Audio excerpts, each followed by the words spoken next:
Okay, so once you have found a source and you've looked at it, you think it's reliable, you think you can trust it, you've scanned through some of the information to see if it's what you're looking for, then it's time for you to cite that source. Citing a source means you're telling your audience where you got it from. You're giving them information where if they want to go back and find it, they could. So in order to do this, you will have your website open, and then you're going to go ahead and log into Easybib. You can see I'm already logged in here. Now what I'm going to do is I'm going to go to My Projects, and I'm going to select the project that I would like to put this in. So for my purposes today, I'm going to go to my practice project, and then I'm just going to click on bibliography.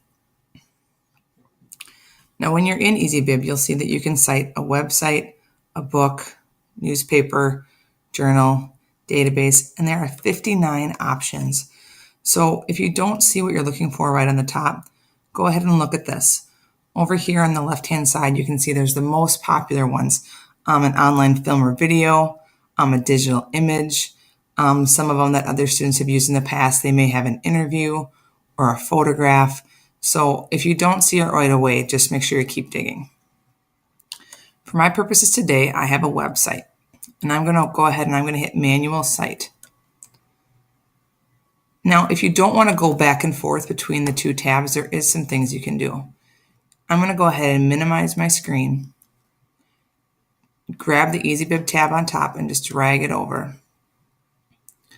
That allows me to see two things at once. I should be able to just make this window a little bit bigger, and then make this window a little bit bigger too. So if that works for you, you can go ahead and do that. If you do that, you have to be careful when you're over on your source here to be able to scroll all the way to the left and all the way to the right to make sure that you're looking at all the appropriate information. Today, to make sure that you can see everything clearly on the video, I'm going to go ahead and move it back to just one big tab. All right, so the first thing you want to do is you're actually going to ignore this enter web address. Sometimes Easybib will search for it by itself, but I found that that doesn't work very well. So we're going to go ahead and skip that and type it in ourselves. So the first thing you want to do is look for the article title. Now, usually what happens is you will find the article title right above the text. This up here, I consider the website title and not the article title. So for this one, looking at this area here, I think the title is Theodore Roosevelt.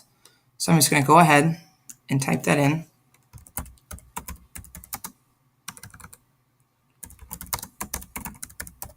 You'll notice a couple things. You'll notice that I capitalized his first and last name just like I would any other place. And I need to make sure that I spell it correctly as well. Next down here, I'm looking for an author.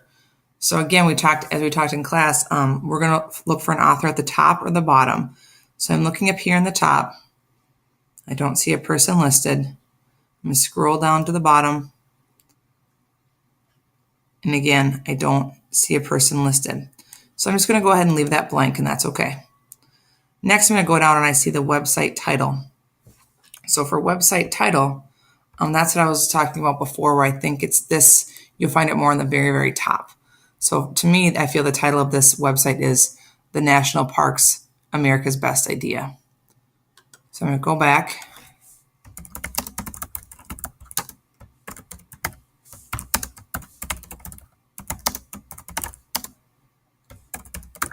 And you can see again, I capitalized every letter in that title. All right, the next one says publisher or sponsor. This one, I typically find it on the bottom. And you're going to look for, there's sometimes a copyright symbol. I'm going to go ahead and zoom in down here a little bit so you can see.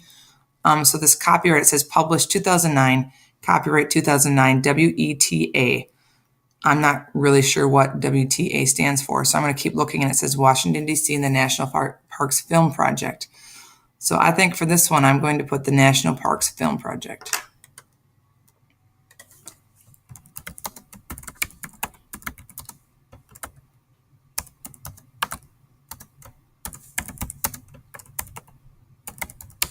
Okay.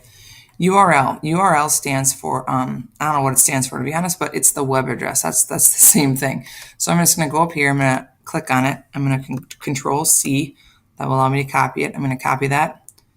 And then back over here, Control V, just allows me to paste that in there. Okay. The next thing I'm looking for, it says electronically published, the day, month, and year it was published. Now, back here again is where we have that information. You'll see that there's just a year. There isn't a day or a month, and that's okay.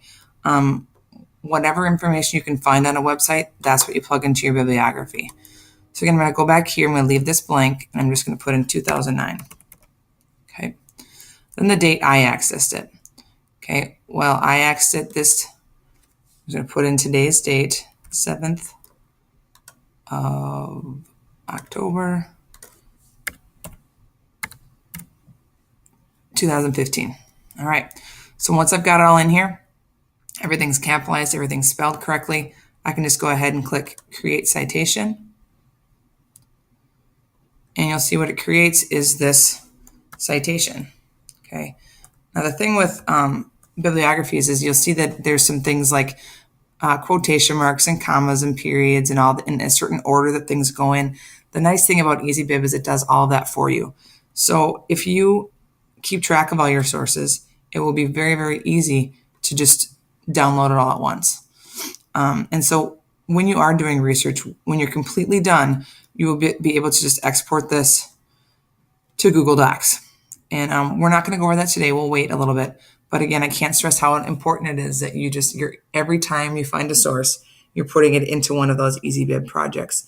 It's going to make your life and your work a lot easier down the road.